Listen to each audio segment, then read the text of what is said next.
திமுக தொகுதி பங்கீடு தொடர்பாக வந்து குழு அமைச்சிருக்காங்க. நீங்க உங்களுடைய நிலைப்பாடு எத்தனை தொகுதிகள் கேட்டு வரலாம் அப்படின்றது. ஒவ்வொரு தோழமை கட்சியாக அழைத்து பேசுவார்கள். விடுதலை சிறுத்தைகளுக்கும் உரிய நேரத்தில் அழைப்பு வரும். அந்த குழுவோடு நாங்கள் பேச்சுவார்த்தை நடத்தி எங்களுக்கான தொகுதிகளை கேட்டு பெறுவோம். சுமூகமான முறையில், நல்லிணக்கமான முறையில் இந்த பேச்சுவார்த்தை அமையும் என்று நான் பெரிதும் நம்புகிறேன். திமுக கூட்டணி இப்போது மேலும் வலுவடைந்திருக்கிறது. தேமுதிக இந்த கூட்டணியில் இணைந்திருப்பதை விடுதலை சிறுத்தைகள் கட்சி மனப்பூர்வமாக வரவேற்கிறது. அதே போல ஓபிஎஸ் அவர்களின் தலைமையிலான அணியும் திமுக கூட்டணிக்கு வரும் வாய்ப்பு இருப்பதாக தகவல்கள் கூறுகின்றன. இவ்வாறு திமுக கூட்டணி நாளுக்கு நாள் ஒரு மெகா கூட்டணியாக வலுப்பெற்று வருகிறது.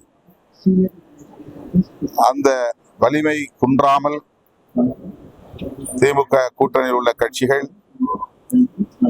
சுமூகமான முறையிலே பேச்சுவார்த்தையை நடத்தி தொகுதி பங்கீட்டை நிறைவு செய்வோம் என்று நான் நம்புகிறேன். அதற்கு விடுதலை சிறுத்தைகள்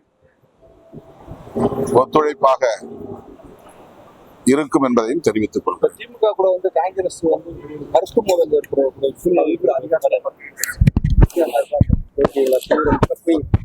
கூட்டணிக்குள்ளே தொகுதி பங்கீடு நடக்கிற போது இது போன்ற சலசலப்புகள் எழுவது இயல்பானதுதான். அதனால் கூட்டணி உடைந்து போகும், சிதறி போகும் என்று கருத தேவையில்லை. 100 விழுக்காடு எனக்கு நம்பிக்கை இருக்கிறது. காங்கிரஸ் திமுக தலைமையிலான கூட்டணியில் தொடரும். இந்த கூட்டணியின் வெற்றிக்கு காங்கிரஸ் ஒத்துழைப்பாக இருக்கும் என்று நம்புகிறேன். திமுக கூட்டணி கூடுதல் பலமா தொடக்கத்திலேயே சொன்னேன். மேலும் மேலும் இந்த கூட்டணி வலிமை பெற்று வருகிறது. ஓபிஎஸ் அவர்கள் வந்து சேர்ந்தால் மிக்க மகிழ்ச்சி. அவரை வரவேற்பதில் விடுதலை சிறுத்தைகள் பெருமகிழ்ச்சி அடையும். கட்சி வளர்ச்சிக்காக தான் அதிகாரத்துல பங்கு கேட்கிறேன். கூட்டணி ஆட்சியில வந்து அதிகாரத்துல பங்கு கொடுக்கல அப்படின்னா அந்த கட்சி வந்து வருங்காலத்துல வளர்ச்சி அடையாம போயிடும். உங்க கட்சிக்கு அது அதிகாரத்தில் முன்காலத்துல பாதிப்பு ஏற்பட அதிகார பகிர்வு பெறுவது மட்டும்தான் கட்சி வளர்ச்சிக்கு பயன்படும் என்று இல்லை. அதிகார பகிர்வும் தேவை என்பதிலே நமக்கு மாற்று கருத்தில்லை. ஆனால் அதன் மூலம்தான் கட்சி வளர்ச்சி அடையும். எனவேதான் அதை நாங்கள் உயர்த்தி பிடிக்கிறோம் என்று சொல்லுவது இன்றைய அரசியல் சூழலுக்கு உகந்ததாக இல்லை. இப்போதைக்கு காங்கிரஸ் உள்ளிட்ட அனைத்து ஜனநாயக சக்திகளும் ஓரணியில் நின்று வலதுசாரிகளின் சதி அரசியலை முறியடிக்க வேண்டும். அதுதான் முதன்மையானது. நாம் வெற்றி பெற்ற பிறகு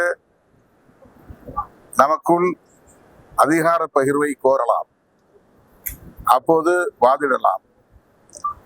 ஆனால் நம்முடைய வெற்றிக்கு குந்தகம் விளைவிக்கக்கூடிய எந்த முயற்சியையும் இப்போதைக்கு நாம் செய்யக்கூடாது என்பதுதான் என்னுடைய வேண்டுகோள். செய்திகளை உடனுக்குடன் தெரிந்து கொள்ள கீழ்கண்ட கேபிள் மற்றும் டிடிஹெச் நெட்வொர்க்குகளில் எம்நாடு செய்தி தொலைக்காட்சியை காணுங்கள். பாதகம் செய்பவரை கண்டால் நாம் பயம் கொள்ளலாகாது பாப்பா.